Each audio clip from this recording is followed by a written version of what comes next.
Welcome back to the Leece-Neville Tech Garage. I'm Jonathan Smith, and today I want to give you a brief overview of keyed shaft versus hex shaft alternators. For years, Leece-Neville has made their alternators with a keyed shaft, but over time the OEM requirements have changed to a hex shaft. It's easier for their manufacturing, gives it more consistency of the torque value. So we would have two alternators. We'd have a PA, so you had a 4962. PA, the P on the end stood for pad, so you'd have a PA with a keyed shaft. And then you have a PH, the H stood for hex shaft, so you'd have a PA and a PH. Then you would have a PG, which was your generic version, and a PGH, which is your generic hex version. We want to streamline our manufacturing process, so we're only going to offer the hex shaft.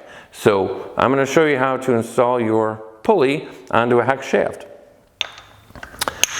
And you're going to finger tight the nut here. And one of the concerns going from the keyed shaft to the hex shaft is that the pulley, when you put the belt on, the pulley is going to spin.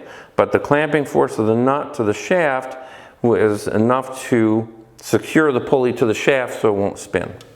So I have my torque wrench here, and then I have my nut, my wrench. You're going to click, 80 foot-pounds of torque, and that's pretty much it. Pretty simple.